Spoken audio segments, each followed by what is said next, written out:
Pode gravar, não estou nem aí. Vamos lá, versículo 1. Tá mesmo que eu digo que Ora, só grava, Deus é mais. verdadeiramente o primeiro pacto tinha também ordenanças de serviço divino e de um santuário terrestre. E isso a gente já viu, né? O que ele está se referindo era todo aquele sistema de sacerdócio levítico que existia aqui na terra através do povo hebreu, né? Dos israelitas. O próprio Deus que instituiu tudo isso teve seu propósito enquanto ele durou até a chegada de Jesus. Tá bom? Então a gente já viu isso. E quando ele sinaliza para um santuário terrestre, não é à toa, ele está especificando o terrestre, mas deixando claro que existe um celeste. Porque um tabernáculo foi preparado? O primeiro, no qual estavam o candeeiro e a mesa e os pães da proposição. Esse é chamado de santuário. Deixa eu ver aqui, compartilhar com vocês aqui, que a gente tem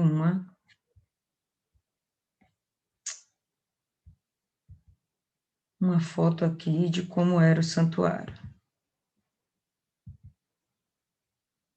Ok? Então, aí, como era o tabernáculo, com todos os seus devidos itens, tá certo? E esse primeiro tabernáculo que ele fala vai ser essa primeira sala aqui. Quem está vendo a setinha aí vai perceber aqui, né? Onde a gente vai ter o castiçal, a mesa com os pães da proposição, tá certo? O candeeiro. Então, tá aqui, candeeiro, castiçal, mesma coisa. Então, tá aqui, tá certo? Essa primeira sala chamada de santuário. Depois do segundo véu, que ele começa a ser desenhado aqui e depois fica transparente só para mostrar a segunda sala, tá bom? Então vamos lá. E depois do segundo véu, vinha o tabernáculo chamado Santo dos Santos. Era justamente aqui no Santo dos Santos onde existia, onde ficava, onde permanecia a presença de Deus. Que tinha o incensário de ouro e a arca do pacto, né, a arca da aliança, toda coberta de ouro em redor, na qual estava um vaso de ouro que continha o maná e a vara de Arão que tinha florescido e as tábuas do pacto, né, as tábuas com os 10 mandamentos. E sobre a arca, os querubins da glória, que cobriam o propiciatório. Sobre tais coisas não podemos falar agora, particularmente, mas dá para vocês verem aí, né, com uma certa riqueza de detalhes. Está aqui a arca, o propiciatório é como se fosse a tampa, e sobre a tampa a gente vai ter aqui os querubins, tá bom? Dentro da arca a gente vai ter aqueles 3 elementos: o maná, que caiu do céu e alimentou o povo de Israel enquanto eles estavam no deserto, a vara de Arão, né, que brotou indicando que ele era o sacerdote escolhido por Deus, e as tábuas das leis, que resumiam basicamente todos os mandamentos de Deus, e que foi dada a Moisés lá no monte, certo? Quando estavam estas coisas assim ordenadas, os sacerdotes entravam sempre no primeiro tabernáculo. Então, essa primeira área aqui, eles tinham acesso, tá? Essa primeira região, todos os sacerdotes tinham acesso. Quando estavam estas coisas assim ordenadas, os sacerdotes entravam sempre no primeiro tabernáculo, realizando o serviço de Deus. Mas no segundo, apenas o sumo sacerdote, uma vez por ano, não sem sangue, o qual ele oferecia por si mesmo e pelos erros do povo. Isso aí a gente já viu, já estamos quase craque nisso aí, né? Isto significando para o Espírito Santo que o caminho para o mais santo de todos ainda não se havia manifestado, enquanto o primeiro tabernáculo ainda estava de pé. Então, toda essa a formação do tabernáculo existia e era importante, foi dada por Deus, era como se fosse uma cópia do que existe nos céus, e ela era necessária até que chegasse a presença do Senhor Jesus. Enquanto não existia Jesus, tudo bem, isso aí funcionava. Depois de Jesus, isso se torna obsoleto. Lembra que eu mostrei aqui para vocês a minha câmera de fotografia com filme de 1900 e bolinha? E hoje o celular? Então, diante do celular, né, eu hoje não tenho mais necessidade daquela minha câmera, certo? Deixa eu ver aqui. Tá ok. E é da mesma forma isso aqui. Bom, o que vem sendo proposto através do Senhor Jesus é infinitamente superior ao que foi proposto através do sacerdócio levítico. Então, está prestes a desaparecer tudo isso. E a gente vê que, de fato, desaparece com a destruição do templo. Se o templo fosse realmente algo muito importante, Deus o preservaria de alguma forma. Mas só ficou do templo o muro, que está lá até hoje, em Jerusalém. Então, na verdade, o templo mudou de lugar. O templo fica onde hoje, pessoal? Somos nós. Aonde? Somos nós. Exatamente. O templo hoje somos nós. Continuando aí no versículo 9. Isto era uma figura que se refere ao tempo presente. Todo o tabernáculo era uma figura que se referia àquele momento, né, pessoal? Não o nosso presente hoje, mas o presente do autor naquela época. O templo ainda existia naquela época. Esse daqui é o tabernáculo era o que ficava no deserto, né? Era como se fosse um templo portátil. Quando eles avançavam no deserto, eles desmontavam tudo isso e andavam no deserto. Pronto, chegou, a gente vai estabelecer aqui, monta tudo de novo, tá certo?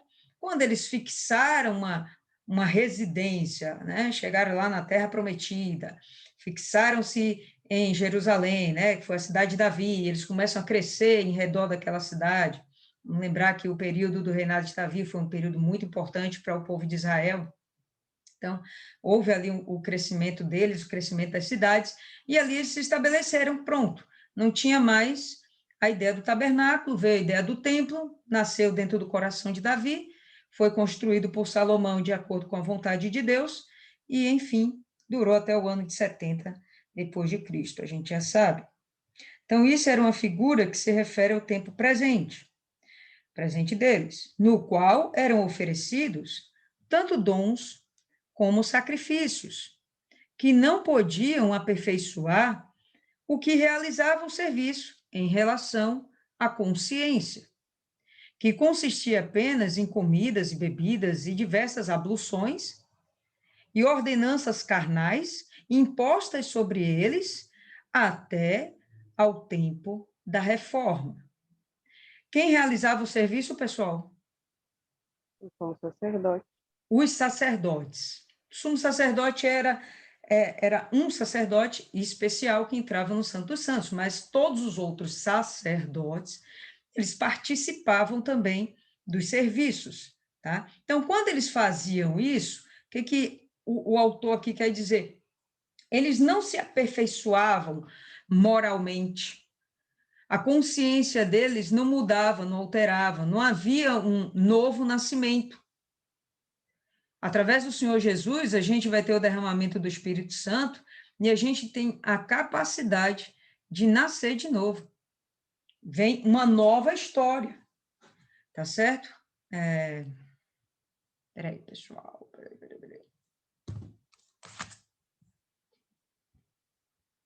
Deixa eu encerrar aqui.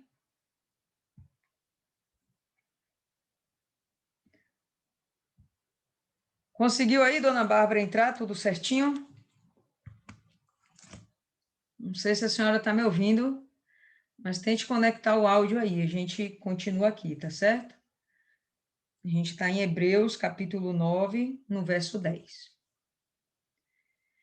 Então, pessoal, né, voltando, então, esses rituais não faziam grande diferença na vida daquele que estava fazendo aquela oferta. Tanto o ofertante, como também o próprio sacerdote, isso não alterava grande coisa na vida deles. Tanto é que eles sempre precisavam repetir aqueles sacrifícios, eles sempre precisavam fazer.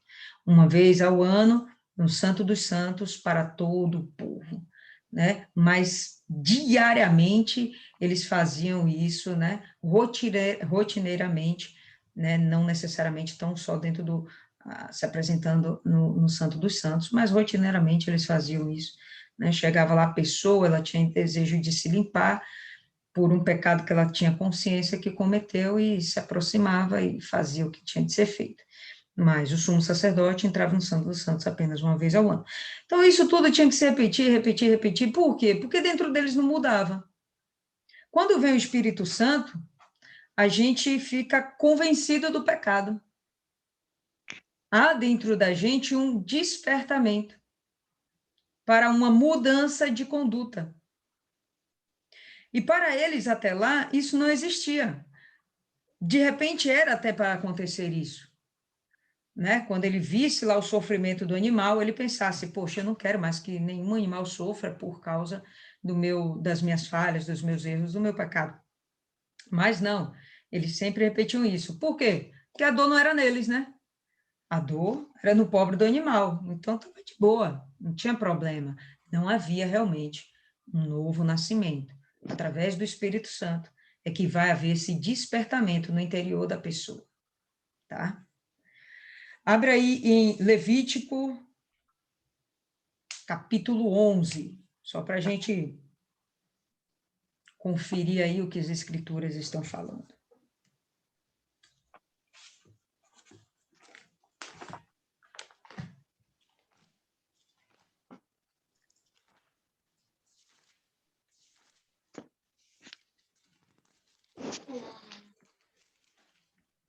Pronto, todo mundo já abriu? Todo mundo já abriu? Capítulo 11, versículo 2 e 3.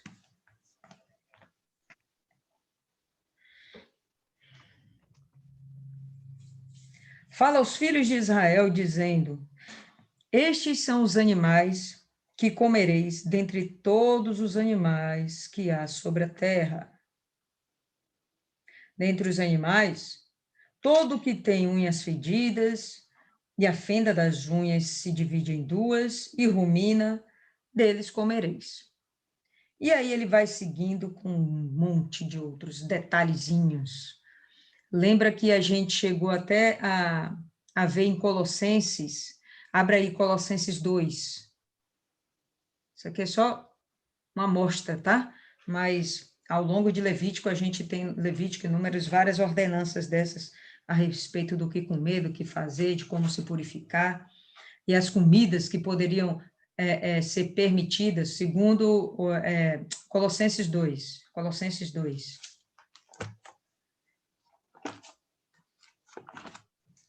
Aí em Colossenses, Paulo já fala o seguinte: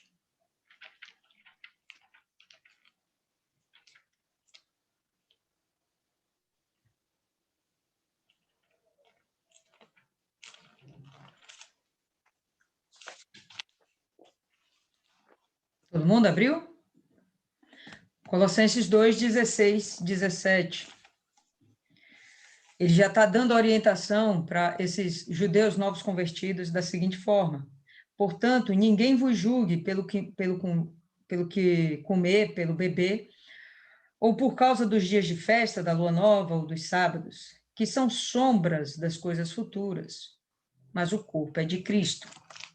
A gente viu isso já essa semana, tá certo? Então, Enquanto lá no passado existiam os rituais muito bem definidos e até os detalhes do que comer e beber era importante na purificação do indivíduo, a gente já vai ver aqui Paulo pregando uma outra história, justamente uma liberdade que a pessoa vai ter em Cristo. Olha, não precisa mais seguir esses rituais, não deixa ninguém condenar vocês porque vocês estão comendo isso ou bebendo aquilo. Isso é tolice, isso não é o mais importante, tá? Diga-se de passagem, agora, sexta-feira, né? Quem vai comer aí só peixe, vatapá, caruru, não sei o quê, faz muito tempo que eu não como isso. Se vocês me convidarem, eu vou comer, sem receio nenhum. Mas se rolar o churrasco, aquela coisa toda, sem estresse, estou colada com vocês, não importa, viu? Então, se vocês fizerem um rango aí, me convidem, deixem de ser egoístas. Então, vamos voltando aí. E aí, a gente volta até em Hebreus mesmo, só que agora a gente vira uma folhinha aí do lado, no capítulo 7, no verso 19. Todo mundo voltou já? 7:19, ao que a gente vai ver. Porque a lei não aperfeiçoou coisa alguma, mas a introdução de uma melhor esperança pela qual nos aproximamos de Deus. A lei não aperfeiçoou nada. Ela só foi uma sombra do que estava por vir. Beleza? Ela era um arremedo, uma simbologia de algo muito mais importante que estava por vir, que se concretiza no Senhor Jesus. Vamos voltar aí para Hebreus 9, verso 11 agora. Fala aí, Thaisa.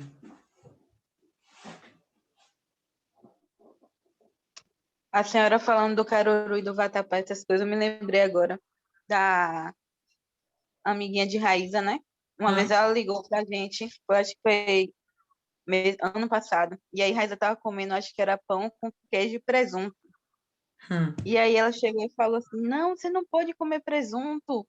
Aí Raíza chegou e perguntou, por quê?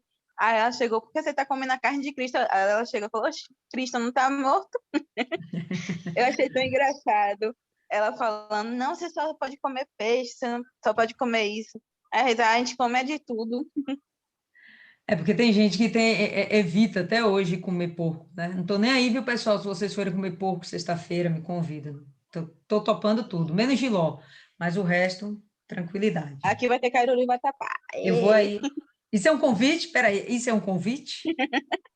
Aí é com minha Ouviram, né, mãe. povo? Sexta-feira na casa de Thaisa. Oh, Então tá, versículo 11. Mas Cristo, ao vir como sumo sacerdote das coisas boas que haviam de vir, por meio de um tabernáculo maior e mais perfeito, não feito por mãos humanas, isto é, não desta construção, nem pelo sangue de bodes e novilhos, mas por seu próprio sangue, entrou uma vez por todas no santo lugar, tendo obtido eterna redenção para nós. E aqui fica claro que existe um outro templo, um outro santuário, um outro tabernáculo, que não é aqui na terra, é no céu. A gente já percebeu isso, já está muito claro, tá certo? E quando ele fala que agora ele não derrama mais os sangues de bodes ou de novilhos, a gente já viu também que era uma regra, era uma determinação. Então, tanto o sangue das novilhas, né, como dos bodes, dos novilhos, como dos bodes, eles eram justamente para que houvesse a remissão dos pecados, o perdão, a expiação de culpa do indivíduo, que a gente já cansou de ver. Não era eficaz, não dava certo. Então vem Cristo e com um sacrifício único resolve toda a parada de toda a humanidade em todas as gerações. Maravilhoso. Qual a diferença do sangue dos animais para o sangue de Cristo? Não tem remissão de pecados sem derramamento de sangue. Não tem perdão sem derramamento de sangue. O sangue dos animais é um sangue de algo mortal. O sangue de Cristo é algo imortal. Foi um sacrifício que valeu por todos, porque esse sangue clama até hoje. Esse sangue existe até hoje. E não sei se vocês observaram ou já se perguntaram uma coisa bem interessante. Lembra que, eu acho que está no livro de João, não tenho certeza agora, mas um dos evangelhos, que as mulheres vão no sepulcro e vão procurar Jesus. E quando elas chegam lá, encontram Jesus. E aí Maria corre para abraçá-lo, para tocá-lo. E ele chega e fala, não me detenhas. Lembra que tem essa passagem? Não me toque. Vocês lembram? Ninguém lembra? Ninguém nunca leu? Estou ficando Lembro. nervosa, viu? Deus é mais. Lembro.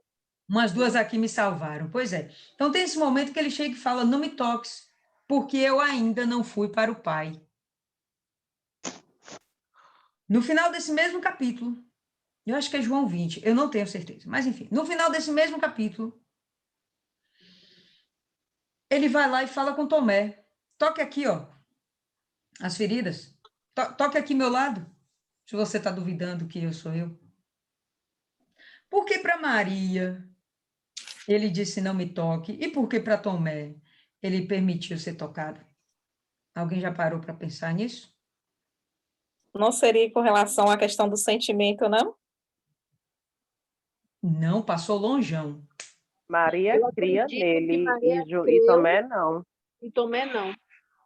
Passaram longeão. Será que ela estava misturada? Isis até podia ser Isis, mas a questão é o seguinte, pessoal.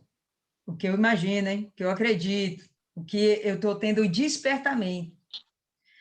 Quando ele morre, ele tem que apresentar o sangue aonde? No tabernáculo. No Santo dos Santos. Bom, mas o tabernáculo dele não é nessa terra, é no céu. Ele falou o quê? Não me toque, porque eu ainda não fui para o Pai. Ele tinha que ir ao Pai, ele tinha que ir no Santo dos Santos, no tabernáculo que existe no céu, para apresentar o seu sangue. Quando ele volta, já acontece a remissão de pecados de toda a humanidade. E agora ele já volta num corpo de glória diferente. E ele já pode ser tocado. Quando o sumo sacerdote ele entrava no Santo dos Santos, ele primeiro passava por um ritual de purificação. Ele tinha que tomar alguns banhos, essas abluções que está aqui no versículo 10. Ele tinha que tomar uns banhos, tem que se lavar o rosto, lavar o corpo, não sei o que tal. Ele tinha que passar por um processo de purificação. Inclusive, ele mesmo tinha que ser aspergido de sangue primeiro. E quando, eu imagino que é exatamente isso aí, quando Jesus ressuscita, ele tem que ir ao Pai, justamente para apresentar esse sangue. Nesse lapso entre encontrar com Maria e encontrar com Tomé e os demais discípulos, ele foi ao Pai e voltou. E aí agora ele já podia ser tocado, agora já estava tudo bem, porque o sangue já havia sido derramado e apresentado no Santo dos Santos, que existe nos céus. Isso está escrito aqui na Bíblia, pessoal? Não, não está. Isso é algo que a gente pode acabar inferindo, né? Se ele é um sacerdote, se ele acabou de ser sacrificado, se o sangue do sacrifício tinha que ser levado ao Santo dos Santos, e o santuário dele não é terrestre, é no céu, então ele tinha que fazer essa viagem. E ele não podia ser tocado, porque naquele momento ele estava puro e não poderia realmente ser tocado por ninguém. Não que fosse Maria ou Maria tivesse menstruado, eu acho que ele não poderia ser tocado realmente por ninguém. É uma conjectura, tá ok? Vamos em frente. Mas que faz sentido, né? Até porque ele deixou com próprias palavras, né? Dizendo que o porquê que ela não poderia tocá-lo. Exato. Eu não fui ainda para o Pai. E ele não assumida mesmo. Depois ele aparece lá já diferente. A galera já não consegue reconhecer ele. Eu gostei dessa daí, diz. Ele dá uma sumida. Como é isso? Ele dá uma sumida. É isso aí mesmo. Então, enfim, quando eu acredito que ele vai servir no santuário, ele vai continuar com os rituais do sacerdócio, só que agora no céu, e depois ele volta e passa aqueles 40 dias aqui com os discípulos, né? Vai lá, Mariana, tenta aí. Tá bom? Então, vamos lá. Versículo 12. Abre aí, pessoal, no versículo, no livro de Daniel. Daniel 9.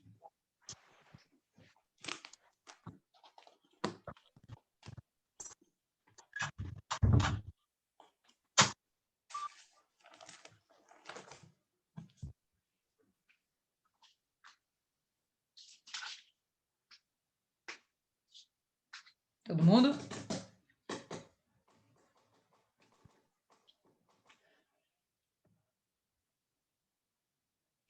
Daniel 9, né? Segura aí. Então, quando ele chega, pode ficar aí em Daniel 9, tá certo? Vou continuar aqui em Hebreus, tá?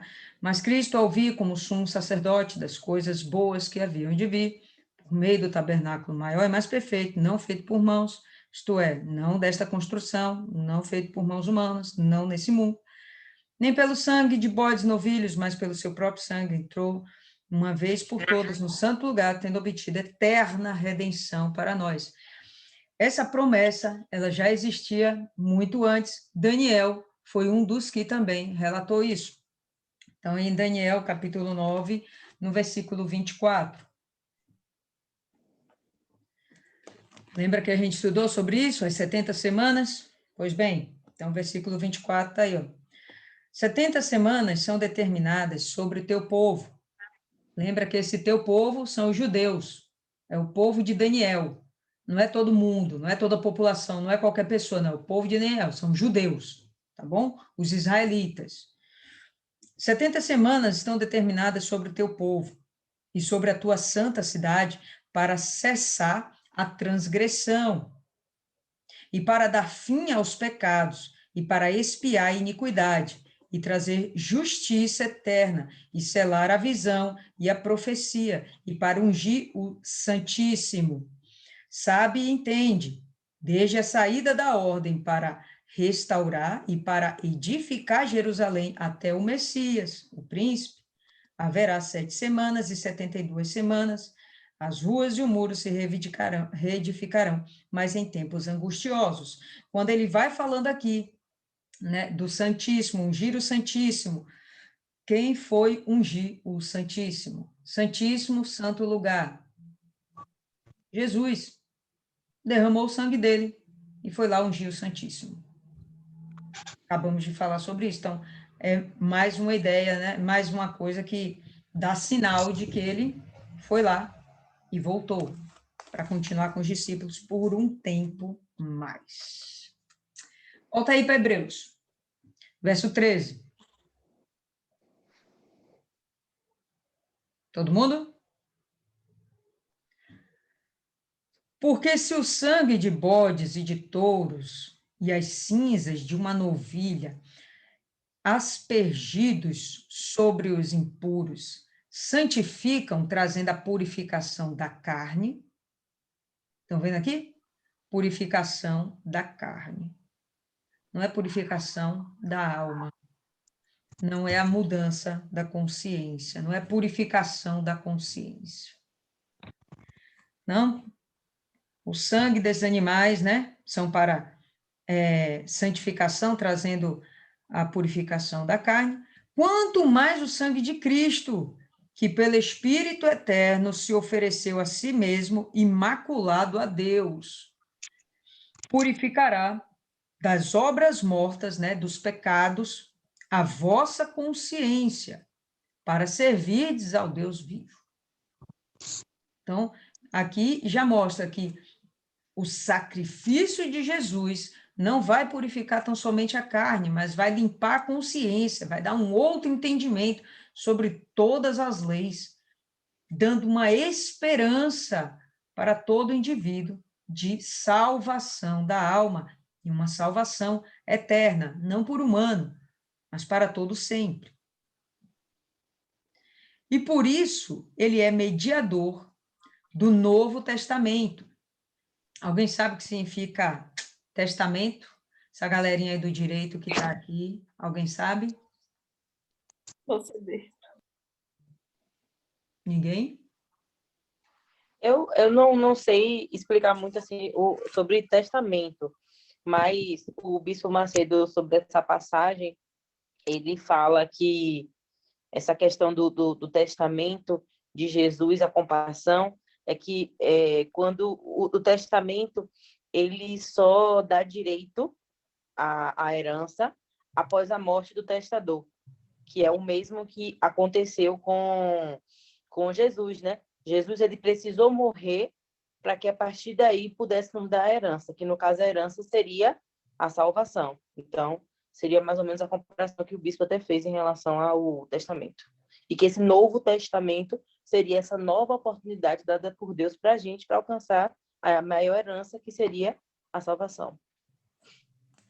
Testamento é a manifestação da última vontade do indivíduo a respeito da partilha de seus bens após a sua morte. Então, de fato, o testamento implica na morte do testamentário, certo? Testamentário, né? Testador, não sei, enfim, ao que está lá com seus desejos, querendo fazer a partilha de seus bens. Então, desde sempre, Deus quer dar para os seus filhos o melhor, toda a herança dele que existe no céu. Não é essa coisa aqui na terra, é o que tem no céu. Aqui na terra também. Enquanto a gente estiver vivendo aqui, a gente tem que ter algo. E vamos gozar do bom e o melhor dessa terra. Essa é a nossa fé. A gente tem que crer assim. E quando a gente crê assim, a gente desperta em Deus um agrado com a gente. Sem fé, é impossível agradar a Deus. Então, quando a gente tem esse entendimento de que não, eu tenho que ter aqui na terra, Deus, o bom e o melhor, porque o Senhor é o meu Pai, criador de tudo isso, tal, tal. Então, ele vai dar aqui na terra o bom e o melhor. Mas o que ele realmente quer dar não é o que está nessa terra, porque tudo aqui é passageiro. Inclusive, céus e terra passarão. Mas o que está lá, onde ele está, isso não. Isso é eterno. E o objetivo dele é dar isso para a gente. Então, Jesus teve que morrer para que pudéssemos tomar posse disso. Por isso, testamento. Então, vamos lá. E por isso ele é mediador do Novo Testamento, para que, por meio da morte, para a redenção das transgressões cometidas debaixo do primeiro testamento, os chamados recebam a promessa da herança eterna. Então, não é só a herança aqui nessa terra, é a herança eterna, é o que vem depois. Então, para a gente dar uma futucadinha aí na Bíblia, abram aí 1 Timóteo, capítulo 2.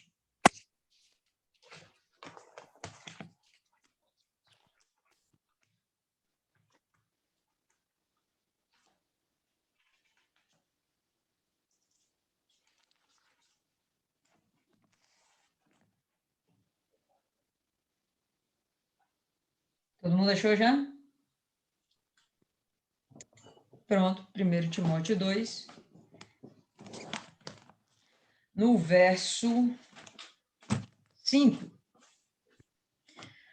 Porque há um só mediador, ou melhor, há um só Deus e um só mediador entre Deus e os homens, a saber, Jesus Cristo, que se fez homem.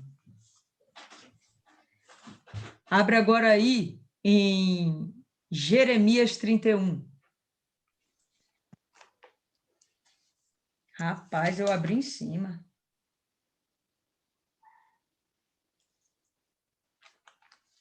Primeiro que você, viu, Adriana? 31, Jeremias 31. Versículo 31.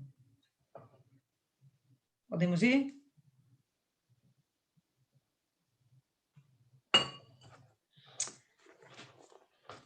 Eis que dias vêm, diz o Senhor, em que farei uma aliança nova com a casa de Israel e com a casa de Judá. Não conforme a aliança que fiz com os seus pais, no dia em que os tomei pela mão para tirar da terra do Egito, porque eles invalidaram a minha aliança, apesar de eu os haver desposado, diz o Senhor. Mas esta é a aliança que farei com a casa de Israel, depois daqueles dias, diz o Senhor. Porei a minha lei no seu interior e a escreverei no seu coração. E eu serei o seu Deus e eles serão o meu povo. E não ensinará mais cada um ao seu próximo, nem cada um ao seu irmão, dizendo, conhecei ao Senhor. Porque todos me conhecerão, desde o menor até o maior deles, diz o Senhor. Porque lhes perdoarei a sua maldade e nunca mais me lembrarei dos seus pecados. Isso está lá no tempo de Jeremias. Como a gente fala, todo o Antigo Testamento aponta para o Senhor Jesus. E essa daqui é a nova aliança que Jeremias está sendo usado por Deus para falar ao povo de Israel, a casa de Israel, a casa de Judá, todos os israelitas. Então, vai vir um dia onde eu vou fazer uma nova aliança, porque essa daqui com vocês não está funcionando. Esse negócio de vocês ficarem sacrificando, e achando que isso está sendo suficiente para a remissão de pecados de vocês, não está funcionando. Por quê? Porque o coração de vocês não está sendo mudado. Então, o que vai acontecer? Na minha nova aliança, o meu próprio filho, ele vai derramar o sangue puro e eterno de uma vez por todas, e eu vou dar o meu espírito para todos. O Espírito Santo, né, quem convence do pecado, pois é ele que vai colocar dentro da gente a lei, e todos conhecerão a Deus. Bom, hoje em dia a gente percebe que todos conhecem a Deus? Não. Só quem realmente tem interesse de conhecer a Deus. Mas quando a pessoa tem interesse em conhecer a Deus, maior desejo ainda tem o Senhor Todo-Poderoso de derramar o Espírito dele sobre nós. É complicado, as pessoas, às vezes, ficam meses, anos, querendo ser batizadas com o Espírito Santo. Como se isso fosse uma coisa muito difícil, eu já falei para vocês, não é uma coisa muito difícil. É uma questão de desejo. É uma questão de, dentro de você ter realmente essa vontade de ter esse encontro com Deus, e você realmente nascer de novo. Quem tem mais interesse de selar o indivíduo é Deus. Quem tem mais interesse de colocar o Espírito Santo dentro da gente é Deus. O que, na verdade, falta às pessoas é verdadeiro desejo e depois a verdadeira fé. Porque o Espírito Santo não vem por merecimento, ele vem por fé. Se a pessoa crê, acabou. O Espírito Santo é derramado.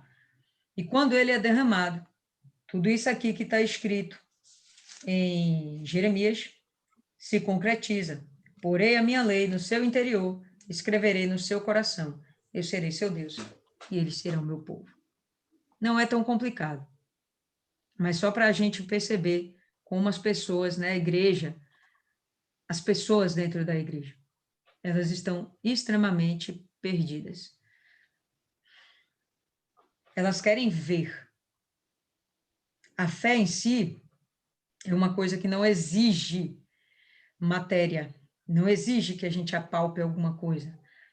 É um esforço puramente mental. A fé é um esforço mental. A gente está chegando em Hebreus 11. Lembra que no último encontro que a gente teve, Hebreus 11, versículo 1, fala sobre a fé? Falei que vocês não podiam nunca esquecer isso aí.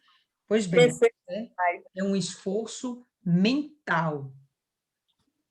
E, infelizmente, o que a gente percebe são as pessoas, os povos, com uma grande preguiça de usar a sua capacidade intelectual, sua capacidade de pensar. Então, o pastor fala e ela engole. mas ela não para meditar, para pensar naquilo e para ver como aquilo pode se tornar uma prática na sua vida para que haja, então, uma transformação de vida. Isso não acontece, infelizmente. E por isso a gente vê as igrejas cheias de pessoas murmuradoras. Ah, isso não aconteceu ainda comigo.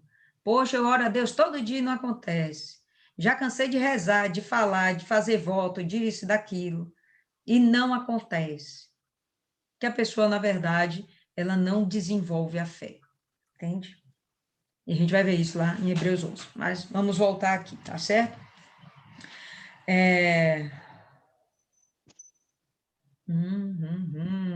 Abra em Gênesis 12 agora. Pode falar aí, Paloma. Enquanto isso, abram em Gênesis 12. Isso me lembrou a questão da fé. Isso me lembrou uma vez, acho que foi o pastor João, na época, ele contando que uma certa igreja que ele passou, que ele falou assim para as pessoas, não sei se foi em Vilas, vão na concessionária e unjam o carro que vocês querem. Dá um jeito de ir na concessionária ou no lugar que está o carro, onde for. Dê um jeito, vá lá, pegue o carro e Deus vai te dar esse carro e depois você vem aqui para ungir. Aí ele disse que passou um tempo e uma pessoa, apenas uma pessoa, chegou para ele e fez assim: pastor, lembra tal e tal coisa que o senhor falou? Então, eu vim trazer meu veículo hoje. E as pessoas perguntaram: poxa, como aconteceu? Ele foi o único que foi. E ele depois perguntou às pessoas. E as pessoas realmente confirmaram que elas não foram. Então, só ele teve a fé e a atitude e entendeu, né? E compreendeu aquilo que... isso que a senhora falou agora aí me lembrou desse episódio. Cara, as pessoas têm preguiça de pensar, velho. E a fé é imaginação pura, é um processo intelectual, é puro intelectual. Não tem sentimento, não tem coração, não tem chororô, não tem reza braba, não tem nada disso. É uma atitude intelectual. Assim como pensei, sucederá, não é isso que está escrito lá? Como projetei, você projeta chorando, você projeta pensando. Assim como projetei, se efetuará. E é assim que acontece. Mas meu povo padece porque lhe falta o entendimento. Volta aí, sim, eu falei aí, Gênesis 12, versículo 7. Aqui a promessa que foi feita a Abraão, mas que ela está sobre a nossa vida. E apareceu o Senhor a Abraão e disse: a tua descendência darei esta terra. E edificou ali um altar ao Senhor, que lhe aparecera. Quem foi que apareceu para ele? Deus. Certo? O Senhor. Ele apareceu, ele fez a promessa. A promessa foi para quem? Para Abraão. Quem ia ser beneficiado com a promessa? A sua descendência. Abraão. A descendência. A descendência, está aqui, meu irmão. A tua descendência darei esta terra. Não é Abraão, não. É a descendência. Quem é a descendência de Abraão? Eu. Nós. Então, velho, a gente tem que tomar posse, meu irmão. Tá escrito desde lá de 1900 e bolinha. 1900 e bolinha, né? 6.900 e bolinha antes de Cristo. Tá?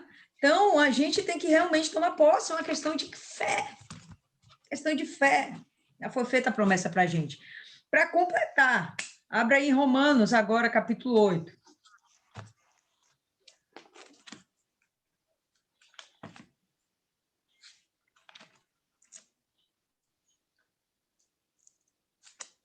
Abri certinho aqui. Está viciada essa Bíblia aí.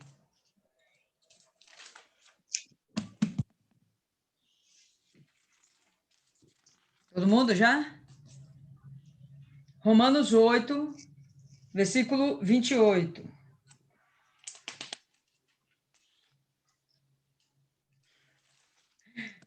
Versículo 28. E sabemos que todas as coisas contribuem ou cooperam juntamente para o bem daqueles que amam a Deus, daqueles que são chamados segundo o seu propósito. Esse é o versículo da minha vida.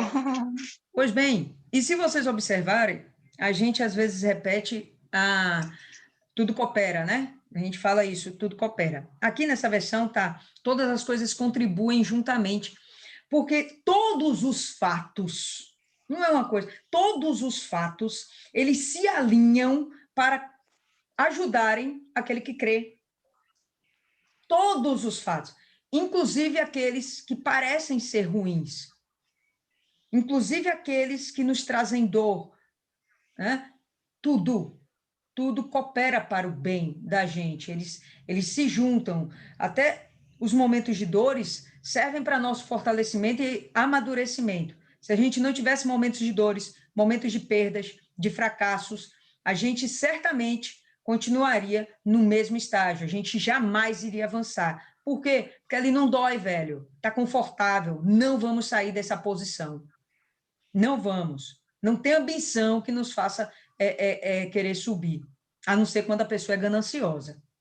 Mas, se está confortável, nada vai te tirar daqui. Mas quando você começa a sentir perdas, você começa a sentir dores, quando alguma coisa acontece que foge do normal, é doença, é problema financeiro, a perda de um ente querido, seja lá o que for, isso vai fazer com que você fique obrigado, no mínimo, a manifestar sua fé, nem que seja por um período de tempo, mas você é obrigado. E tudo aquilo vai cooperando para que a gente tenha um crescimento, para que a gente realmente tenha o bem de Deus aqui nessa terra, certo? Basta o quê? Basta crer. A promessa está aqui, ó. O bem daqueles que amam a Deus. Não é para todo mundo. Não é para todo mundo. É para quem ama a Deus. Aquele que está visitando a igreja, não, esse não ama a Deus. Ele está querendo uma bênção. Então, provavelmente, nem tudo vai cooperar para ele. Uma coisa ou outra. Porque Deus ama a criatura, independente de qualquer coisa, independente da criatura não o amá-lo. Deus não vai, nem sempre ele vai trancar as portas, ele destrava alguma coisa de vez em quando, até para que a pessoa possa respirar. Ele não permite que o mal aconteça de forma que ela não possa suportar. Ah, mas a dor é muito grande, beleza, mas se você está sentindo é porque você pode suportar. Mas a perda foi muito grande. Você pode suportar. A gente não é tentado acima das nossas forças, tá bom?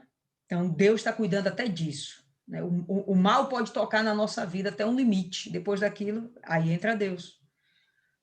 Isso implica em salvação? Não. É a nossa condição aqui na Terra, de ter uma bençãozinha ou outra. Salvação é outra história, você tem que amar a Deus.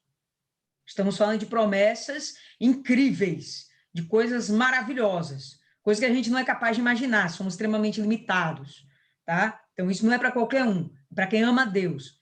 E quem ama faz o quê? Quem acerta? Obedece. Sacrifica. Peraí, alguém falou aí, foi como? Sacrifica. Sacrifica. Quem ama, sacrifica.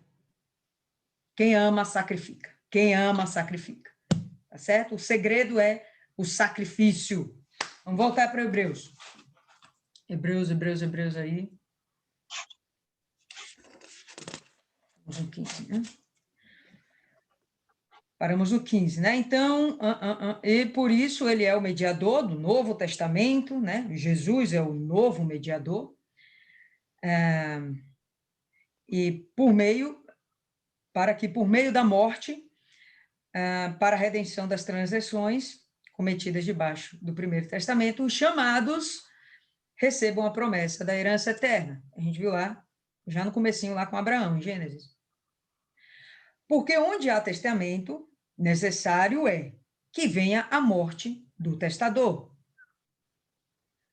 Deus, em particular, não morreu, mas ele mandou o filho dele para morrer. Lembra que a gente já viu que desde os fundamentos da terra, tudo já estava programado, inclusive o sacrifício de Jesus em seu determinado tempo. Tudo já estava determinado. Não existia nem gente nesse mundo, mas tudo já estava determinado, tá? Então, já estava determinado. Jesus ia morrer. Era necessário. Porque um testamento só tem efeito após a morte dos homens. Do contrário, não tem força alguma enquanto o testador vive. Por isso, Jesus teve que se fazer homem. Saiu da divindade dele, se humilhou, obedecendo a Deus, se tornou homem e ainda morreu. Lembra que isso é visto como uma humilhação. Ele ter saído da divindade e se tornado menor. Pelo que nem o Primeiro Testamento foi dedicado sem sangue. Sempre teve que haver morte, derramamento de sangue. Pois quando Moisés anunciou cada preceito a todo o povo, segundo a lei, ele tomou o sangue dos novilhos e dos bodes, com água, lã purpúrea e sopo, e aspergiu tanto ao próprio livro como a todo o povo, dizendo: este é o sangue do pacto que Deus ordenou para vós. Vamos ver isso aí.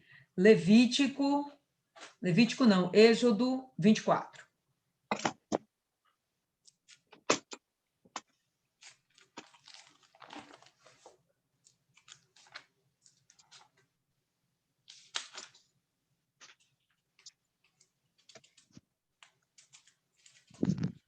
Todo mundo?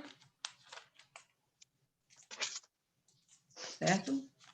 Então, vamos lá. Êxodo 24, versículo 6.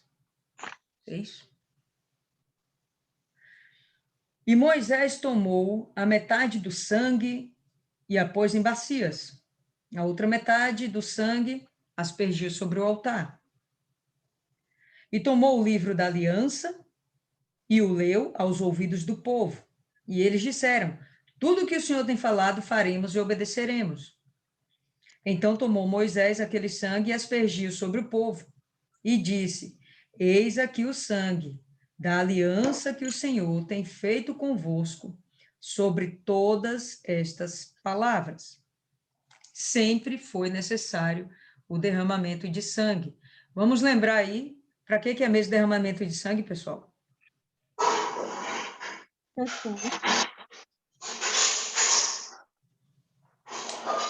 Para quê, pessoal?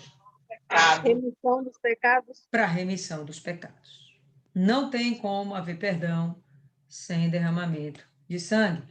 Agora abre aí em... Não abre não. Vamos continuar. Aí, né? Oi, pode falar. Eu não sei se tem nada, se tem alguma coisa a ver, né? Eu estava lendo essa parte daqui que fala sobre... Cadê? Porque um testamento não tem força senão pela morte, visto que nunca terá valor, enquanto viver quem o fez. Nem a primeira aliança foi consagrada sem sangue. Não sei se tem a ver, mas me remeteu à questão da gente morrer, tipo, o nosso eu morrer, para que a gente possa vir ser testemunho do poder da manifestação de Cristo. Ou seja, o sacrifício, entendeu? Tem a ver, sim, concordo, Thaisa. Porque A morte do nosso eu, né, das nossas vontades. Porque, querendo ou não, um derramamento de sangue, né? Você se sacrificar. Uma morte, no caso. Na hora que eu estava lendo, me remeteu isso. Eu até anotei aqui, para pontuar. Beleza, Thaisa. Muito bom. Isso aí mesmo. Porque todos os dias a gente sacrifica, né? Todo dia a gente sacrifica. Todo dia a gente nega a gente mesmo. Todo dia. Todo dia a gente passa uma raivinha, tem vontade de esganar um pescocinho de alguém, mas a gente se controla, não mata ninguém. Entendeu? Dá vontade de mandar alguém para aquele canto, mas a gente se controla, porque não fica bonito a gente ficar falando essas coisas. Entendeu? Todo dia tem uns negócios desses, uns estresses. Mas o que a gente faz? A gente é de Jesus. E a gente perdoa o desinfeliz, perdoa a desinfeliz, segue em frente, permanece e por aí vai. Tá certo? Além disso, ela aspergiu com o sangue, versículo 21 de Hebreus de novo. Além disso, ela aspergiu com sangue tanto o tabernáculo como todos os vasos do ministério. A gente acabou de ver isso. E quase todas as coisas, segundo a lei, se purificam com sangue. E sem derramamento de sangue, não há remissão, não há perdão. Aí a gente vai abrir em Levítico 17.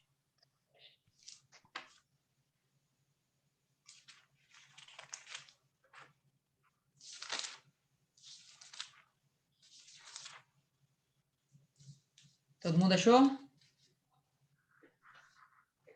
17, versículo 11. Porque a vida da carne está no sangue, pelo que vô-lo tenho dado sobre o altar, para fazer expiação pelas vossas almas, porquanto é o sangue que fará a expiação pela alma. Expiação significa tirar a culpa, tá? Então, se não tem o sangue derramado, não tem perdão. E eu imagino, assim, que a obrigatoriedade do derramamento de sangue é justamente para que você pense duas vezes se realmente você tem que fazer aquilo ou não. Não era o sangue do animal que deveria ter sido derramado.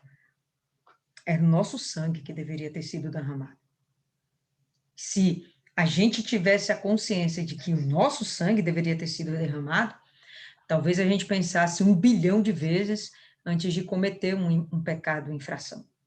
Né? Como a Adriana falou lá, quem ainda não assistiu, Tetelestai 5, assista, mas é realmente aquilo. Quando ele vai esmiuçando os 10 mandamentos, você percebe, caramba, eu pequei em tudo. Eu falhei em tudo. Cara, eu não fui fiel em umzinho.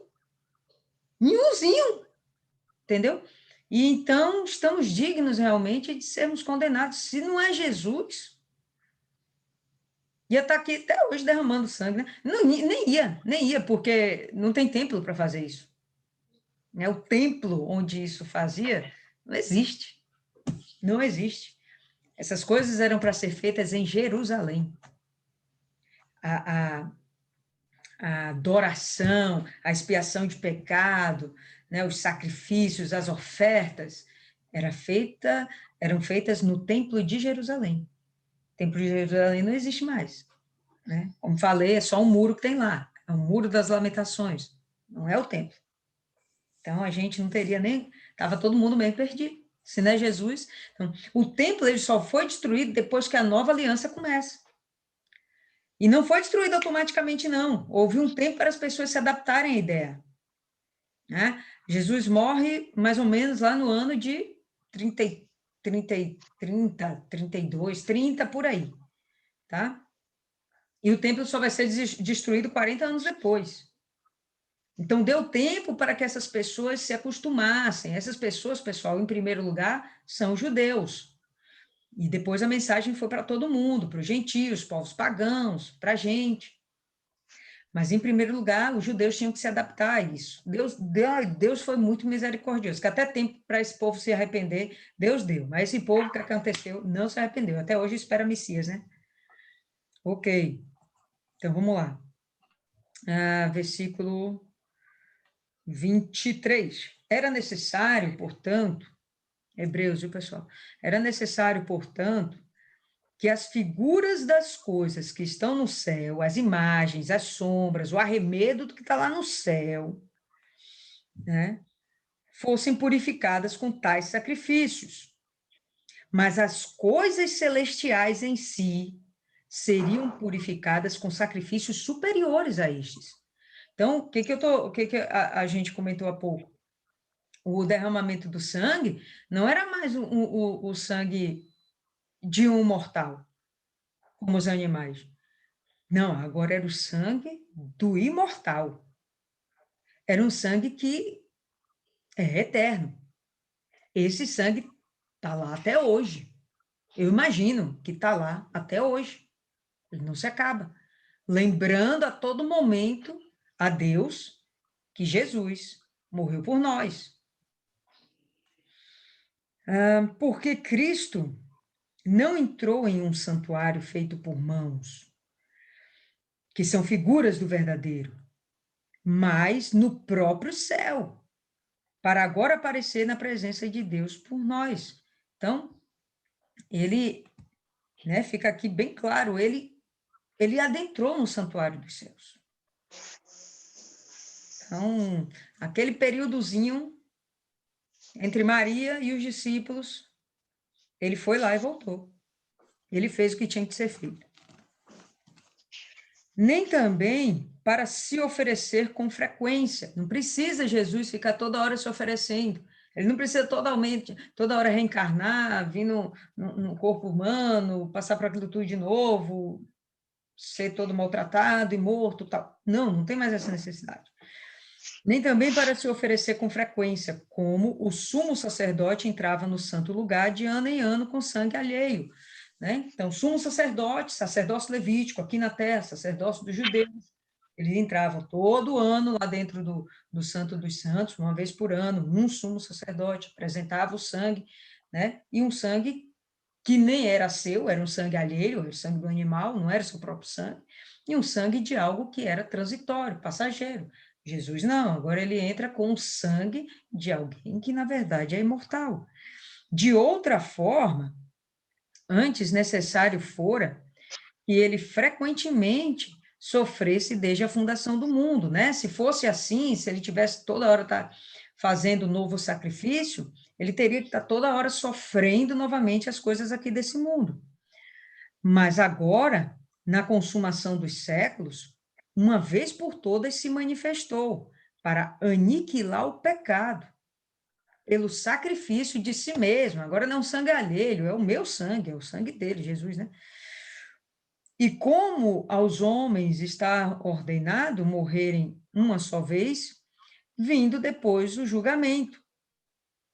Assim também Cristo ofereceu-se uma só vez, para levar os pecados de muitos, e para aqueles que o buscam, ele aparecerá pela segunda vez sem pecado, para a salvação, que é o que a gente está esperando. Né? Estamos esperando a segunda vinda dele. E essa segunda vinda, inclusive, não é uma segunda vinda onde ele vai pisar os pés na terra, vai ser nas nuvens. Tá? Lá vai tocar a trombeta e a gente vai subir. Segunda vinda que ele toca pé na terra, aí já é a batalha lá, né? E depois a instauração do milênio, o reino dele aqui na terra de 1000 anos. Então, não é necessário mais que ele fique o tempo todo se sacrificando. Abra aí agora, pessoal, em Gênesis 3, versículo 19.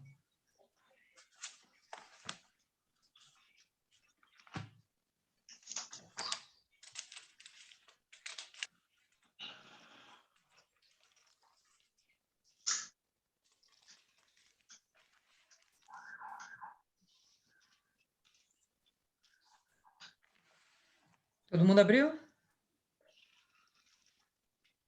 Vamos lá. No suor do teu rosto comerás o teu pão, até que te tornes a terra, porque dela foste tomado, porquanto és pó, e em pó te tornarás.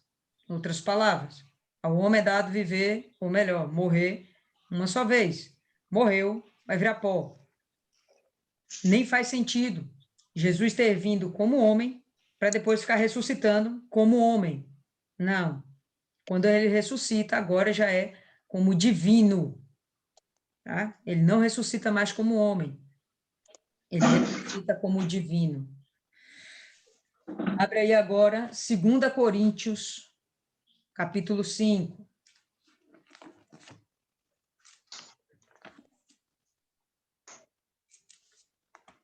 Isis, estou vendo você aí com o digital, viu, Isis? É para ficar com a Bíblia física. Estou vendo, fica com sua cara de pau, não. Deixa de preguiça, abra a Bíblia. Você tem que aprender a manusear a Bíblia.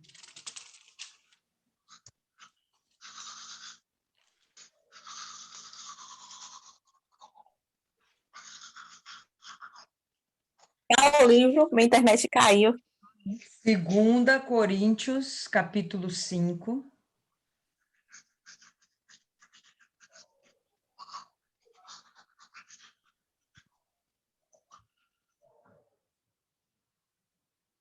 Versículo 10. 2 Coríntios, o quê? Só ouvi o versículo 10. Cortou. Capítulo 5, 10. Ouviu? Ok.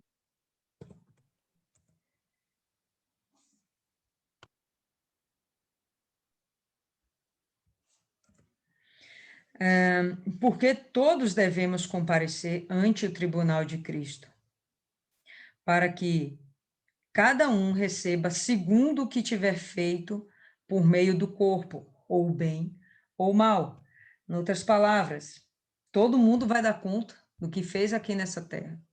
E os salvos também? Sim, os salvos também, só que nós vamos ser justificados. A gente não vai ser condenado. Por quê? Porque nós já estaremos salvos. Gente, eu tentei botar aí 2 Coríntios 5, 10, e eu botei um S, não sei por quê. Abstrai, viu?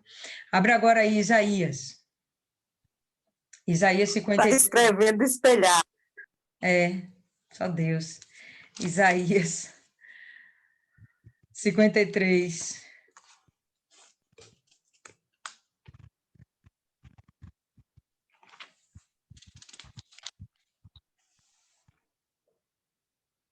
Verso 12.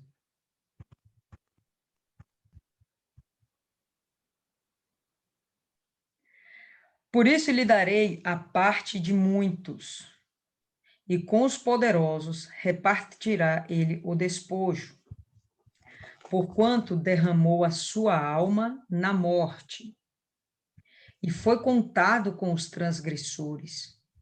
Mas ele levou sobre si o pecado de muitos e intercedeu pelos transgressores. O importante é que levou sobre si os pecados de muitos.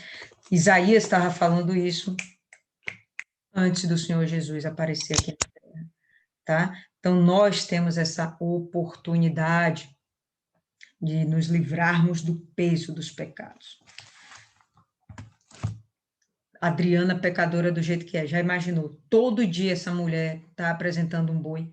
Ela ia ter que ser rica, velho, para apresentar tudo de um boi. Entendeu? Pelos pecados dela. Eu ia ter que ajuntar tudo e apresentar somente uma vez no ano, para ser somente um boi. Ainda você tinha que fazer um catado de pecado para apresentar no final do ano. Você tá demais, velho. Abre aí 1 Pedro 2, 24. Agora Pedro falando.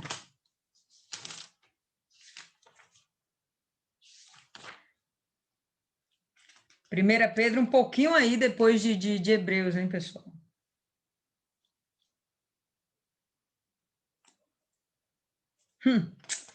Izzy saiu de frente da tela. Izzy está pegando o celular de outra pessoa, olha só.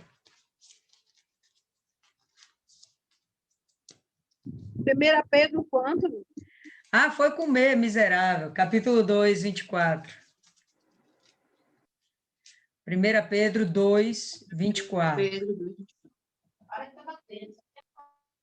Todo mundo ouviu? 1 Pedro 2, 24. Levando ele mesmo em seu corpo os nossos pecados sobre o madeiro, para que, mortos para os pecados, pudéssemos viver para a justiça. Pelas suas feridas fostes sarados. Quando eu tinha uma enfermidade que nem os médicos descobriam a causa ou o diagnóstico, eles foram descobrir o diagnóstico, eu já estava sofrendo 8 anos, 7, 8 anos. Quando eu entrei na igreja com 23 anos, um pastor falou isso para mim. Eu falei com ele, não, pastor, minha doença não tem cura, não. O senhor não está entendendo. Não, Lili, Jesus pode curar. Eu falei, pastor, o senhor não está entendendo. A doença que eu tenho não tem cura. Eu, com a minha visão ainda pequenininha, a respeito da imensidão que é Deus, né? Aí ele chegou, essa mesma palavra que a gente está vendo aqui em 1 Pedro, está escrito lá em Isaías 53, que a gente acabou de ler, tá?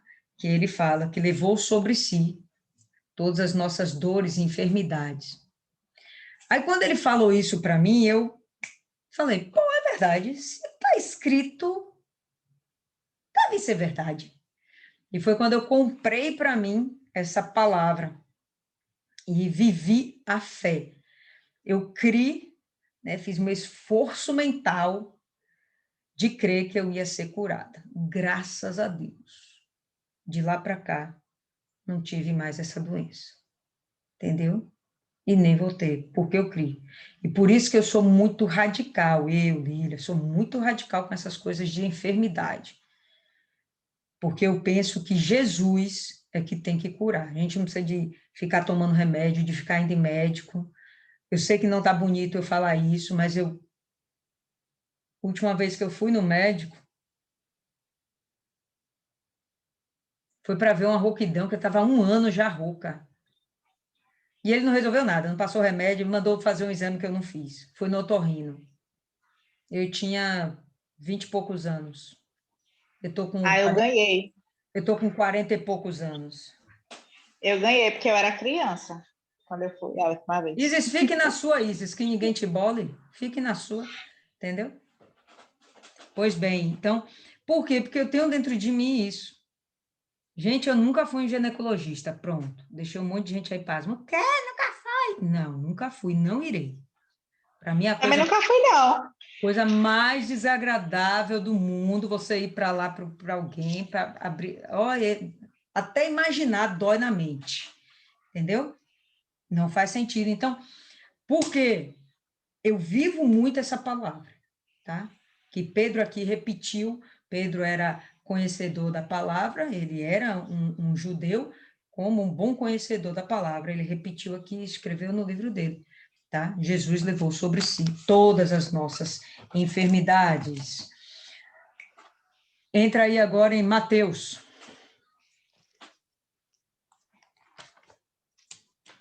Mas a fé é loucura, né, dona Fé é Rita? loucura, é isso aí, fé é loucura, meu irmão.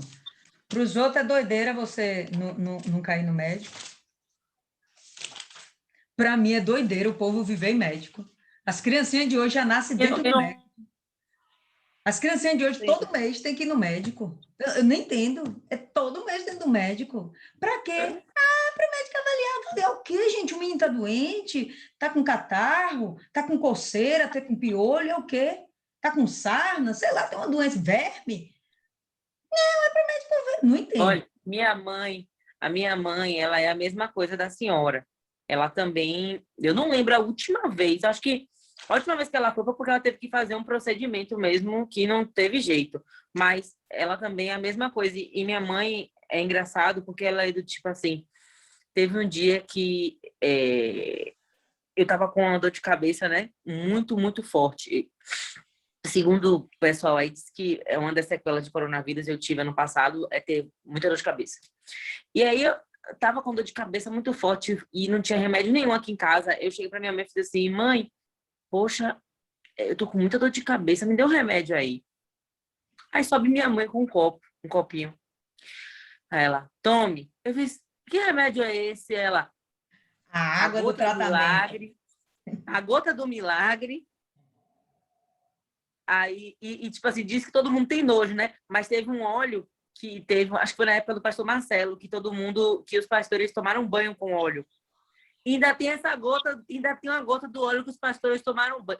Aqui, olha, não vai ter nenhum remédio bom. Tomou? Tomei. Aí passou, ela fez, melhor remédio não há.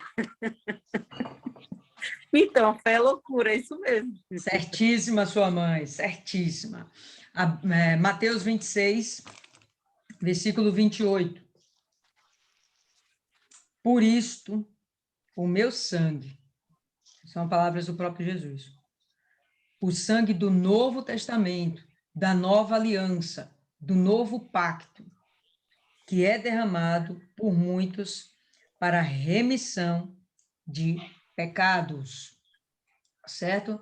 Então, é o momento aqui da Santa Ceia, né, da última ceia, ele está falando o significado que tem o sangue dele. Sangue para a remissão de pecados. Só que nesse sangue agora a gente tem um novo pacto, uma nova aliança. Agora a gente tem algo novo, diferente. Vamos lá, para completar. Marcos, capítulo 8. Marcos 8. Vamos regar as nossas esperanças. Marcos 8, verso 38.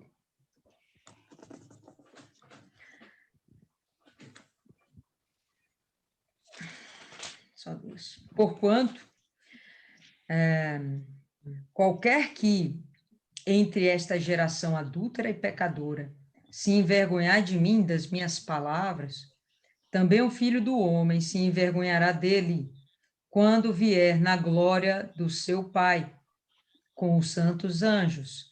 Palavras do Senhor Jesus. Qual é a chave aqui bacana para a gente? Quando vier na glória, ele voltará. Hã? Bacana. Esse segundo pacto é muito melhor do que o primeiro. Abre aí agora 1 Tessalonicenses. Matei Isis agora. 1 Tessalonicenses, Isis. Acha aí, velho. Acha aí, acha aí. Na Bíblia. Na Bíblia.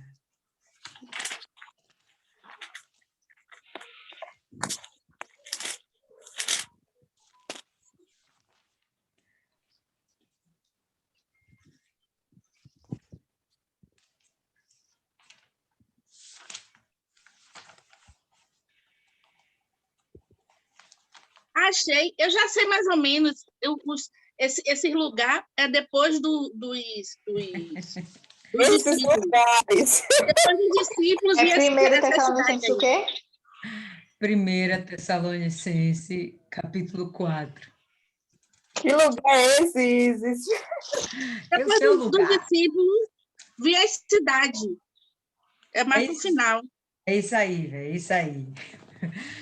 Capítulo 4, versículo 16. Do mundo. Porque o mesmo Senhor descerá do céu com alarido, com voz de arcanjo e com a trombeta de Deus. E os que morreram em Cristo ressuscitarão primeiro e blá, blá, blá, blá, blá, blá. Ele voltará, tá? Pronto, se a nossa expectativa é que esse novo pacto se cumpra nas nossas vidas, com a volta de Jesus para a gente, seja através da morte, seja no arrebatamento, como é que a gente tem que estar, né, para esse momento? Então, abra aí agora, Tito 2. Pronto, matei Isis de novo, velho. Eu sei onde tá, eu sei onde tá.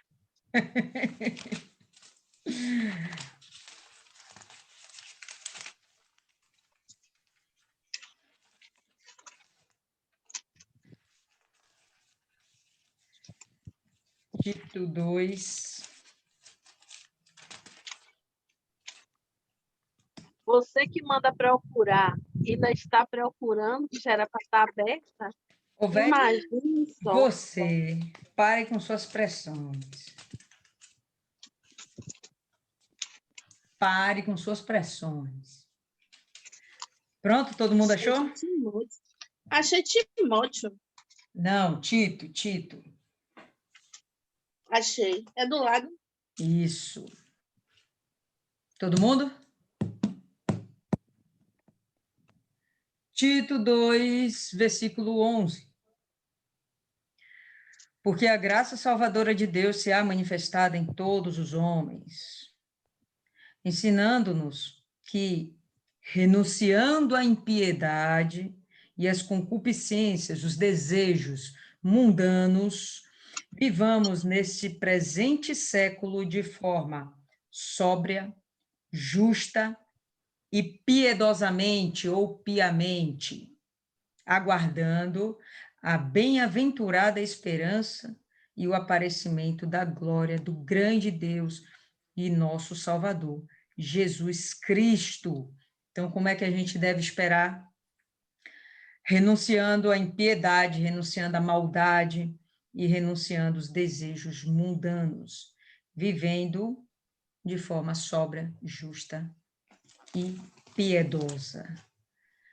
Ok? Então, pessoal, por hoje é isso aí. Alguém tem algo a acrescentar, algo a falar? Nós temos poucos minutos. Meia-noite eu vou fazer a oração, tá certo?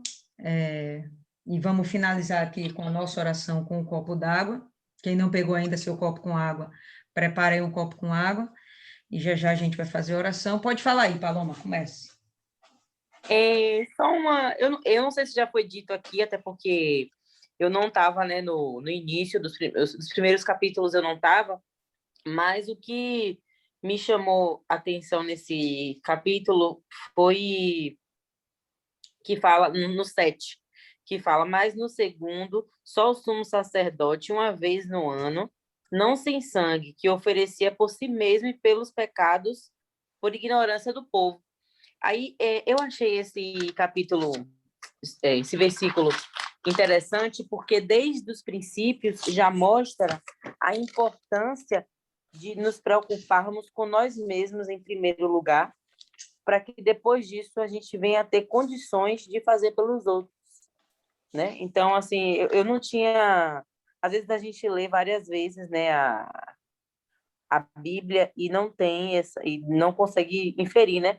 E dessa vez, quando eu li, eu me toquei a isso, dessa importância da gente estar bem com Deus, porque naquele período estar bem era apenas fazer né, todo o processo que tinha e o ritual e sacrificar. Só que hoje, estar bem com Deus, né, vai ter todas as leis que a gente tem que estar em comunhão com Ele, para a partir daí a gente ler, meditar a palavra que a gente está fazendo hoje, né, agora, nesse momento, e a partir daí que a gente possa também mostrar às outras pessoas qual o caminho para que elas possam alcançar a grande herança, né, a herança eterna, que seria a salvação. Em relação à questão dessa carta, né, que foi colocada aos cristãos judeus, que eu não sei se a palavra, poderia usar essa palavra heresia, mas eu entendi que eles querendo fazer sacrifícios ainda no tempo de hoje não, naquele período, sendo que Jesus já tinha derramado o seu sangue por nós, que era como se fosse até uma heresia, não sei se é o correto a se dizer, mas eu imaginei assim como se fosse até uma heresia, porque como é que Deus já tinha feito algo, Deus tinha mandado o seu único filho, feito algo que foi tão doloroso, para ainda assim eles insistirem em querer fazer o sacrifício. E pegando um gancho até naquilo que Thaís falou, que eu também tinha notado, que na verdade o sacrifício a gente continua até hoje com o sacrifício, né? Porque se o sangue é a vida, a gente até hoje sacrifica a nossa vida para que a gente possa continuar com a comunhão com Deus até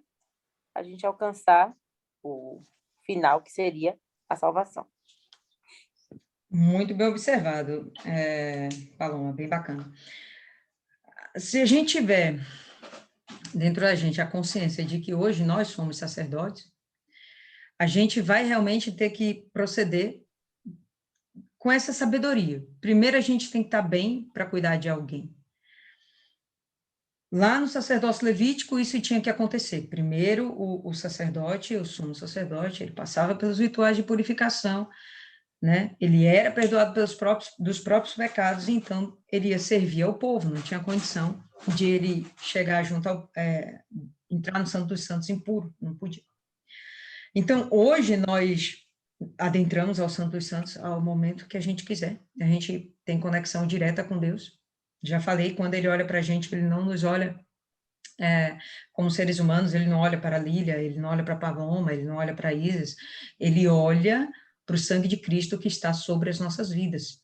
Opa, aquele sangue precioso, que clama até hoje por justiça, né? Que clama até hoje por misericórdia, que clama até hoje por perdão. Então, esse sangue é o que Deus vê, e assim ele tem empatia por nós. Tá? Não fosse pelo sangue de Cristo, ele teria ódio de nós. E como no passado, ele simplesmente executaria. Mas não, hoje é diferente, graças a Deus é diferente, né? Ele mesmo projetou tudo isso para a gente. Então, nós hoje, como sacerdotes, temos a obrigação de estarmos bem para cuidarmos das demais pessoas. Temos obrigação de estarmos bem para cumprirmos o ID do Senhor Jesus. A gente tem obrigação. Não é um desejo, não é uma casualidade. Não. Todos os sentidos da nossa vida a gente tem que ajustar. A gente tem que ver onde estamos errando, né? Onde a gente está fazendo alguma coisa que desagrada a Deus. E muita coisa, pessoal, muita coisa mesmo, não é Satanás. São as nossas decisões, são as nossas próprias vontades, como lemos aqui agora, nossas próprias concupiscências, nossos desejos desenfreados, desejo de consumismo, entendeu? Desejo de palavra, toda hora tá buscando pastor para ficar ouvindo conversa, não pega a Bíblia, não fala com Deus, sabe? Enfim, muita coisa errada na nossa vida, atrapalhada, amarrada, travancada, é por conta da gente. Primeiramente, por causa da nossa falta de fé, tá? E em seguida, porque a gente tira Deus da jogada, já que não tem fé, e não fazemos os devidos planos e projetos para que a gente suceda bem. Não fazemos isso. E aí a pessoa fica aí perdida. Como sacerdotes de Cristo, a gente tem a obrigação de botar a cabeça no lugar, manifestar nossa fé e buscar em todos os sentidos das nossas vidas termos plenitude. Ah, Lília, ainda não tenho plenitude nisso, naquilo. Tudo bem, você está correndo atrás, está beleza. Está tendo alguma evolução? Tranquilo. Mas está a mesma coisa. De quando você entrou na igreja até hoje, de quando você conheceu a Cristo até hoje, está a mesma coisa? A culpa não é de Satanás. Nem Deus deixou de ser Deus. A culpa é sua, que não está usando sua fé, né? E não está fazendo por onde. Pronto, eu manifestei minha fé. Agora eu tenho que fazer as obras. Fé sem obras é morta. Então, além de eu ter que desenvolver a minha fé, eu tenho que praticá-la. Tem que ter obras. Entende? Então, temos que ter nossa vida plena. Quem está melhorando está no caminho, beleza, é uma questão de time, tempo. Agora, quem entrou na igreja está do mesmo jeito, até hoje, às vezes até degringolando, piorando, não, você tem que rever todos os seus conceitos. Urgente, porque você não vai funcionar como ganhadora de almas. E a sua obrigação, depois que conhece Jesus, é ganhar almas. É obrigação. A gente vai ver isso outras vezes aqui na Bíblia. A gente já viu isso, vimos isso no livro de Mateus, a gente viu isso no livro de Atos. É obrigação ganharmos almas. Entendeu? Não é... É mandamento do Espírito Santo. Bom, vamos lá. Quem quer acrescentar mais alguma coisa? Fale, Isis, vá. Isis fica com um sorrisinho assim. Porque às vezes eu não quero falar, mas que a gente acha às vezes que está nessa plenitude, mas não está. Sempre tem algo a aprender. Essa semana eu estava me repensando a minha vida e achando realmente tudo maravilhoso, as coisas realmente melhoraram. O casamento está bem, família está bem, me sinto bem espiritualmente, faculdade está indo bem. E aí, eu, meu Deus, me senti grata nesse momento, porque está tudo maravilhoso. E bateu também um medinho, porque antigamente, antes de conhecer Jesus, era um passo para frente e depois uns 10 para trás. Era esse o padrão. As coisas, ia uma coisa bem, daqui a pouco o resto ia complicando e nunca estava 100%. E eu estava me questionando, isso é eu e Deus. Eu acho que eu nem tenho o que falar isso. Se é conformismo não, tem outra palavra. Falta de qual nome?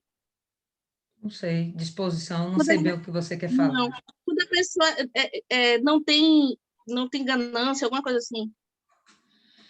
Pô, velho, é Ambição? compromisso mesmo. Ambição. Tá difícil vocês, né? Falta de ambição. Mas eu me peguei pensando, poxa, mas eu estou plantando. Eu tenho a preocupação de plantar. Eu acredito que uma pessoa que não tenha... qual a palavra? Ambição. Ambição, não tem essa preocupação do plantio. E aí a palavra me diz outra coisa, diz que Deus quer fazer mais, Ele quer me dar grandes coisas. Mas o problema é a minha falta de fé, ou a minha fé é pouquinha. Há um tempo atrás, eu pesquisei na internet, vi um carro que eu queria, e aí o povo falando mal, que o carro é horrível. Blá, blá, blá. Aí eu pesquisei, falei com alguém no Zap da concessionária, e agora eu recebo um monte de mensagens. 17 mil de desconto, 27 mil de desconto. Eu nem abro. Porque mesmo com 27 mil de desconto, para mim, é muito caro. Isso é falta de fé, cara. É falta de fé. Porque meu pai é dono de todo ouro, toda prata. Ele quer me dar coisas grandes, ele quer me dar muito mais, mas a minha fé me pede de arrebentar. E eu me achando plena. E eu me achando na plenitude. É isso. Porque às vezes a gente se conforma com o que tem. É aquela ideia, velho, tá em paz, tá tranquilo.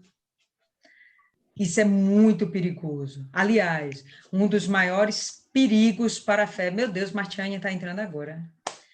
Um dos maiores perigos para a nossa fé é justamente o comodismo. Porque quando a gente está acomodado, não faz sentido usar a fé. É a sensação de bem-estar, né? Sensação de bem-estar. A falsa sensação. E a gente, maluco, é muito preguiçoso. Se tá confortável, para que me levantar do sofá? Então, é muito perigoso. E isso a gente tem que estar vigilante o tempo todo. Mas se você não estiver vigilante e não estiver desenvolvendo a sua fé, fique tranquila. Deus vai deixar alguma coisa ruinzinha acontecer para que haja um despertamento. Ô, velho, não, é sério. Entendeu? Tá lá em Jó, Maiana que ama aí o livro de Jó, né? Tá lá em Jó, por meio da aflição, livra o aflito. Ele permite que as dores venham sobre as nossas vidas, justamente para que haja um despertamento. E quando há o despertamento, a gente vai avivar a fé e vai tomar atitude. Então, vamos praticar a fé. Então, vamos ter a fé e as obras. Entendeu? Então, fique tranquila, se você quer continuar aí no seu bem-estar, de boa, vai vir depois a dor, entendeu? Vai vir o revertério. Mas, se você quer agradar a Deus, manifesta a sua fé, corre atrás. A gente está falando até de coisas materiais, vamos falar também de saúde, tem muita coisa para a gente falar que são necessárias que conquistemos, tá? Mas o principal é a nossa salvação. E se a gente não tiver nesse mundo com uma vida financeira estável, com uma vida material estável, pô, cara, até seu testemunho fica falho. Até você convencer alguém de que ela precisa de Jesus, aí a pessoa vai olhar para você, pô, cara, mas você está derrotada até hoje. Jesus vai fazer o que por mim? Porque eu preciso de tal e tal e tal, sabe? Então, por isso a gente tem que ter a vida plena. E Deus tem prazer nisso. Deus quer dar uma vida plena para a gente. Deus não quer dar vida de sofrimento, não. Tem cristão que se conforma com isso. Tem cristão que aceita. Entendeu? Tem gente que olha para aquela passagem de quando Ana chegou diante do altar e chorou. Tem gente que acha que ela foi abençoada porque chorou, e não foi, porque todos os outros anos anteriores, Ana chorou por ser estéril. Ela sempre lamentou por não ter filhos. Mas nesse dia, depois que ela chorou, ela fez um voto com Deus. Se o Senhor me der um filho, eu vou devolver esse filho para o Senhor. Eu dou esse filho para o Senhor. Quando ela fez o voto com Deus, puf, ela empreou. Então, tem cristão que lê essa passagem e diz, Ana chorou, foi por isso que ela foi abençoada. Do caramba, meu irmão. Ela não foi abençoada porque chorou, não. Ela foi abençoada porque ela manifestou a fé. Ela usou a fé. Deus, o Senhor vai me dar um filho, pois eu vou te dar um sacerdote. O Senhor me dá um filho, que eu vou te dar um sacerdote. tá? E foi assim que aconteceu. Não deu outra. Então, quando a gente manifesta a fé, as coisas acontecem. Quando não manifestamos a fé, aí a vida é derrotada. A Ana era uma derrotada. A Penina ficava lá o tempo todo sacaneando com a cara dela. Elcana ficava com misericórdia, com Peninha. Oh, eu te amo, meu amor, eu te amo. Mas isso não mudava a vida dela, pomba. A maior realização dela era ter um filho. Não sei porquê, mas enfim. Maior realização da vida dela era ter um filho. Acabou, cada um com seus desejos, né? Lembro que você falou de manhã das crianças. Achei sua declaração tão forte, tão fofinha, e agora você vai falar o porquê que ela queria ter Meu filho. irmão, feliz aquele que quer ter. Me tire de bolo. Mais alguém? Vamos lá que a gente já vai fazer a oração. Mais alguém? Eu Raiane, lembro que eu, aí o ah, áudio. Quer falar vai também? falar então. Fale, Paloma, Não, fale. eu lembro que o pastor falou uma vez sobre isso. Ele falou assim, eu não lembro qual foi o pastor, mas ele disse que quando sua vida estiver tudo muito bem, que é para você estranhar e já se preparar. Porque Não, não vê não que minha fé é outra. Minha fé é eu cuidar da minha vida não, mas espiritual para as coisas melhores virem. Não é esse negócio de coisa ruim, não. Eu não repreendi isso não, aí. ele não falou Em de nome de coisa Jesus. ruim. Minha gente, Mas vamos ele não adiantar falou o lado que eu só estou com 2%. Eu quero participar da oração. Falta 5 minutos aí, tem a fé em Deus. Que Ele nada não de falou coisa de ruim. coisa ruim, não. Ele falou no sentido da gente não ficar acomodado na fé. Não manda não. Sem lutas, vai gerar comodismo, não tem para onde correr, não. Tem não, velho. Exatamente. Não tem não.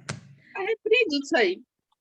Então, beleza, pessoal. E dizer lutas, não é maldição, não. Tá na luta na vida espiritual. É Mas isso mesmo, é isso mesmo. não precisa ser na vida pessoal, financeira, não precisa não. Ninguém quer lutar, não, irmão. A gente só quer bênção. Vamos lá. Então, pega aí sua água, pessoal. Vocês contam ou eu conto? Vamos fazer a oração aí, vamos. Na minha fé, né? Bora. Fechem seus olhos aí, porque vocês conversando vai atrapalhar, viu? Pela misericórdia. Senhor nosso Deus, amado Pai, nós te agradecemos por essa noite, nós te agradecemos pela palavra que o Senhor nos deu, nós te agradecemos pelo avivamento de fé que o Senhor nos deu nesse momento, pelo fortalecimento da nossa fé. Te agradecemos pela salvação das nossas almas. Mas, Pai, nós também viemos te pedir que nesse momento o Senhor consagre, meu Pai, essas águas. Que essas águas sejam como aquelas águas que jorram do teu trono. Que haja, meu Pai, a purificação das nossas almas através desse líquido, que não é mais um simples líquido, não é só mais uma H2O. Não, meu Deus. Agora é o poder que está aí nos céus, sendo manifesto nas nossas mãos. E quando ingerirmos, meu Pai, disso aqui, a gente precisa de termos uma lavagem em nosso espírito.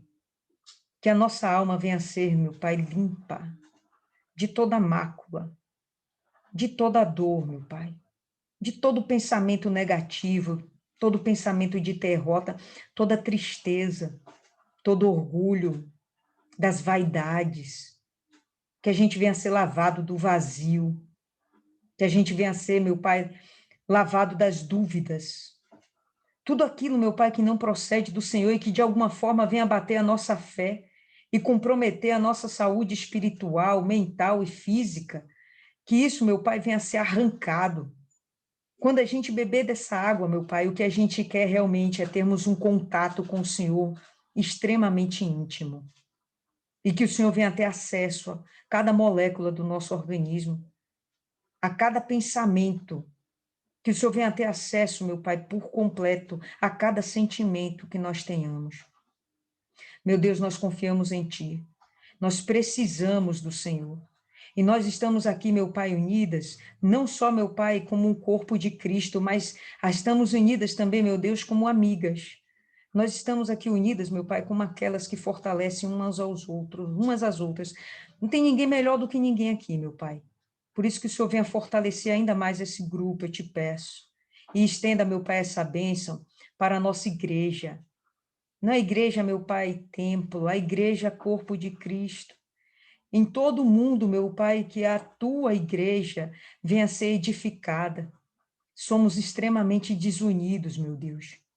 muito desunidos, cada um com a sua denominação, com suas crenças, cada um com seu jeito, com sua religiosidade. Mas o que a gente quer, meu Pai, é um corpo fortalecido. Nós precisamos, meu Pai, de soldados valentes que vão para o front de batalha para vencer, que a gente vai para o inferno no resgate de almas, a gente não quer deixar ninguém para trás, meu Pai.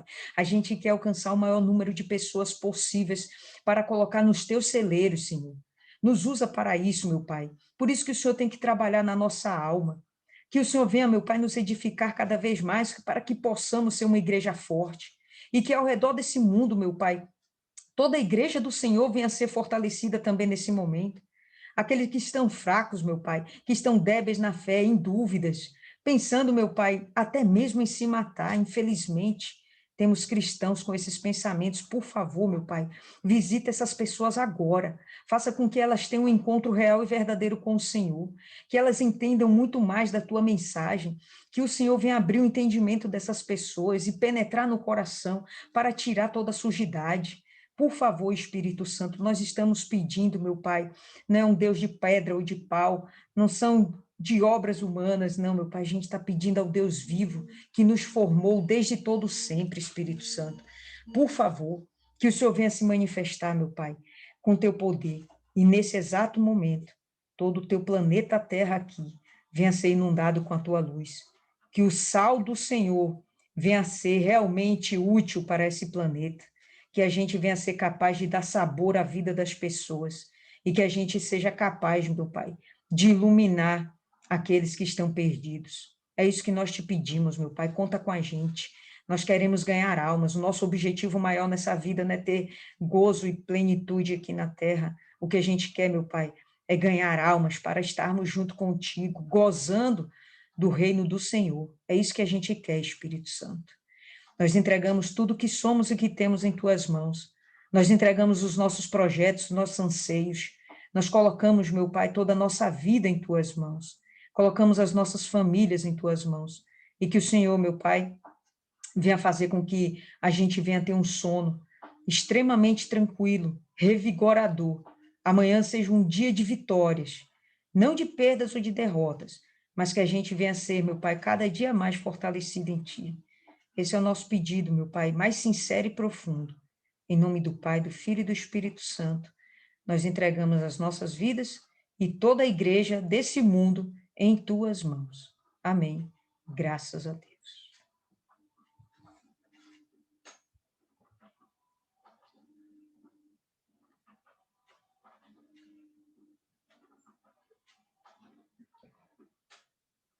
É isso aí, pessoal.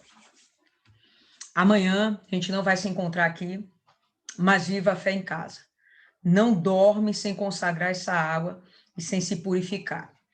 Ao final dessa semana, nós temos de ter o nosso espírito muito melhor, entendeu? Quando a gente chegar no domingo, que a gente for lá para a nossa casa, né, para o templo de Deus, que a gente seja capaz de atender uma pessoa, de cuidar de uma alma e fazer com que elas venham ter um encontro real e verdadeiro com o Senhor, tá certo?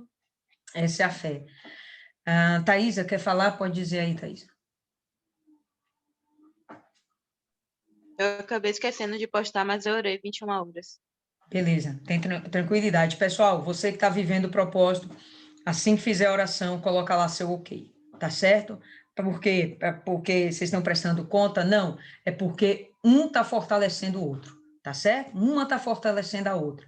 Né? É bacana quando a gente tem a união, né? Não é à toa que se diz que a união faz a força. Eu me sinto fortalecida quando vocês estão na mesma fé que eu. Isso, para mim, é importante, tá certo? Deus abençoe a todas, boa noite e até amanhã. Mentira, até quinta-feira. Tchau.